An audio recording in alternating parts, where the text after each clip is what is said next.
What is up, hackers? Welcome back to another episode of Hack Crypto, where we hack all of our personal finance, metaverse, Web3, and crypto education. If you guys are brand new here, slap a like on this video, be subscribed. If you want to learn everything about anything that I just mentioned, I try to break it down as easily as possible. There is a series going on now on side hustles in the short section on the Hack Crypto channel, so definitely check that out. Also, turn notifications on. It really helps get you alerted whenever I drop some fire here on the channel.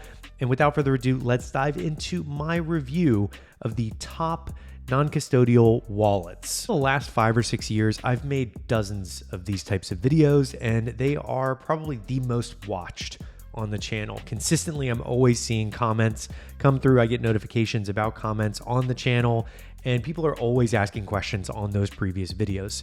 So I figured as of 2023, I wanted to do a quick update video on some of my favorites. Coming in at number one, should not be a surprise to anyone, is Metamask. It is the most solid option for using a hot wallet.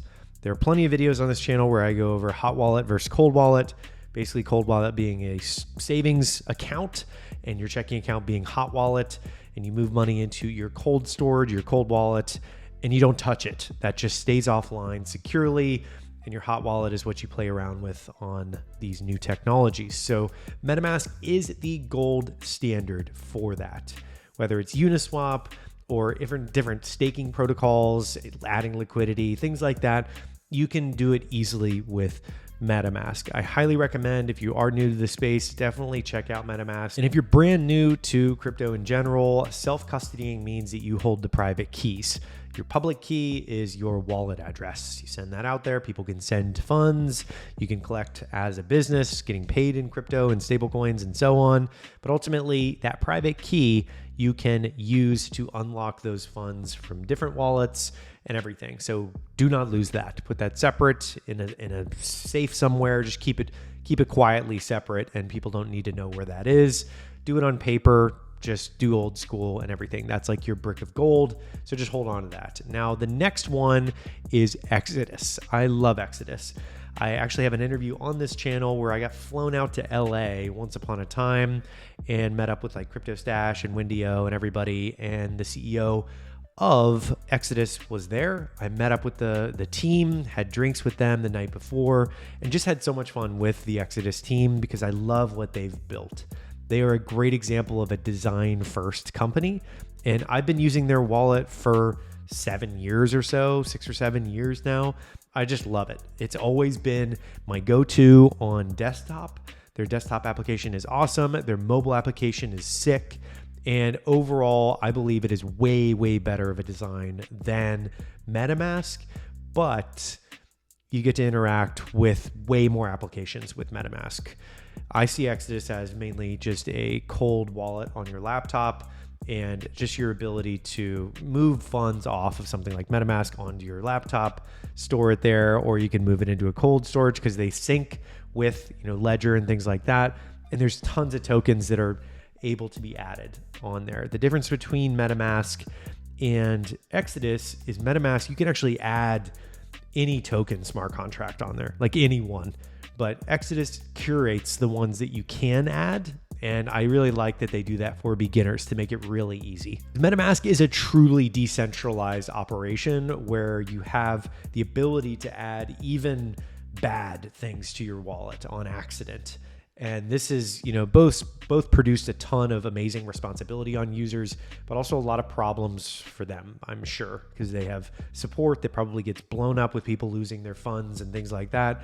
And that is part of the risk here, is that's what you sign up for in this space, is self-custodying, owning your keys and holding that. That was why I signed up in crypto in January of 2013. So over 10 years ago now, which is mind-blowing to think about. 10 years in this space, I feel like a grandpa, and I've seen so many different things come and go, and people each cycle get a little bit on the greedy side and move their funds off cold storage into exchanges and try to trade, do margin and all these crazy things. And every time it ends poorly, every time. So always keeping your funds on self-custodied wallets is the core reason that I joined crypto as a sovereignty play. And of course, you have your fixed supply and demand. Majoring in economics myself, I understood the importance there, but the sovereignty aspect is incredible. And it's very difficult to find that in any other part of our society. So moving on, we had first our Metamask. Second, we had Exodus. And the next one, I'm going to go ahead and go with Coinbase on this. Coinbase wallet is a really cool self-custodied wallet that they offer, and you keep your private keys and everything. But of course, they are the mega publicly listed company that is a centralized exchange. Why am I adding this to the list? This hasn't been on any of my previous lists before, but that is because you have that bridge. Really big problem in this space is the on-ramps. The previous two that I mentioned are a hurdle. When you try to fund your wallet, put money in, cover your dust that allows you to pay transaction fees and everything, you literally have to go through a centralized exchange to do so. So these different wallets are very difficult to onboard onto. Whereas with Coinbase, the reason that I chose the self-custody version of Coinbase Wallet, is you have the brand there. You have Coinbase that you can go on, you can use a centralized exchange and withdraw it, move it over to that other self-custodied wallet. And this is what you could do also with Metamask and Exodus and any of these other wallets.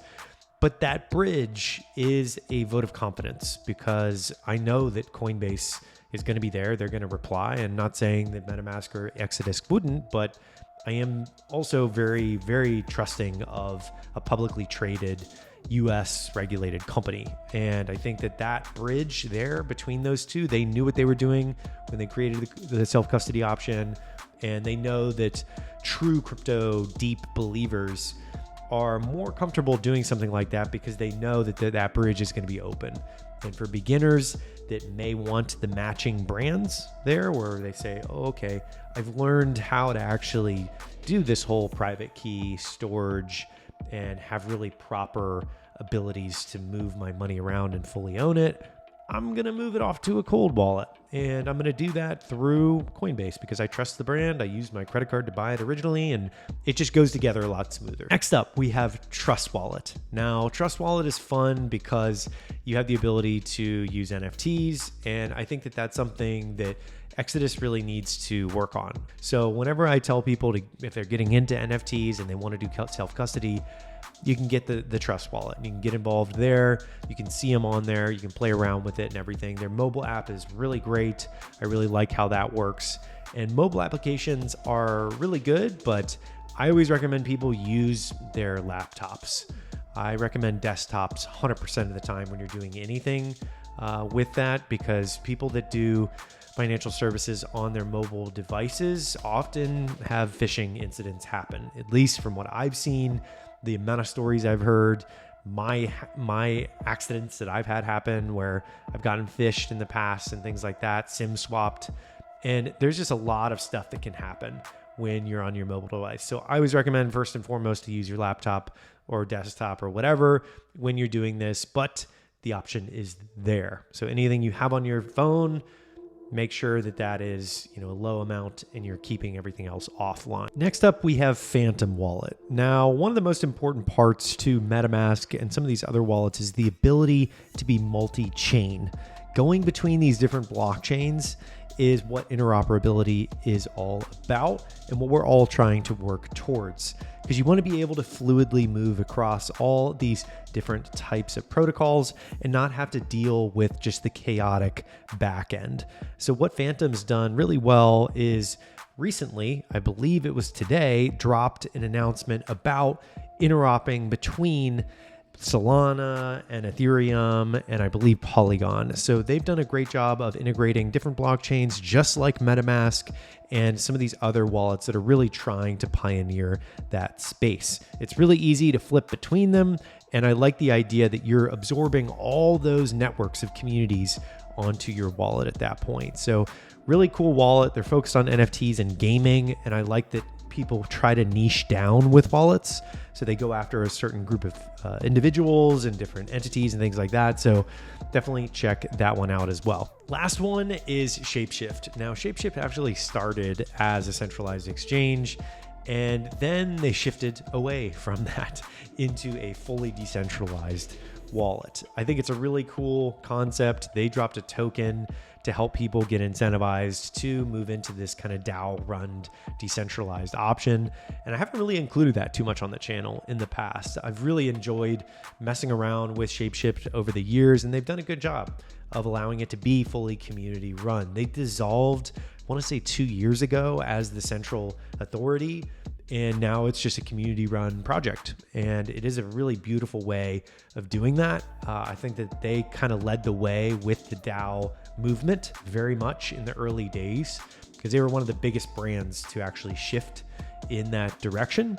And I think that this was also during the pressures of KYC. So a lot of these non-custodial wallets aren't doing things like KYC, which, you know, I will not comment on.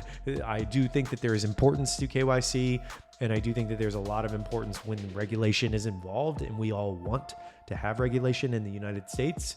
I think that that is pretty key. But of course, there's going to be the people that argue about how, you know, it's important to have DeFi and that ecosystem and everything like that. And that's a whole different video that we can talk about later. But I do think that there's just a lot of unique options out there. And this is just a short list that I made for you guys today, because this is the most requested topic. So to recap, we went through Metamask and the really optionality and the cool importance of Metamask. We went over Exodus. We went over Coinbase wallet, which is a controversial one. I then went through Trust Wallet, why I think that that's a really cool option with the NFTs, and then BRD wallet or Bread wallet. And then lastly, went over Shapeshift. So those are my favorites of 2023. Of course, always back everything up on Ledger or a Trezor, 100%. That is the most important thing here. Custodial wallets are great, but you got to have that cold storage to really, really emphasize the importance of security. And that is it for this episode. I hope you guys like it. I hope it helps. The links to everything will be in the description below, and I will see you guys here on the next episode of Hack Crypto.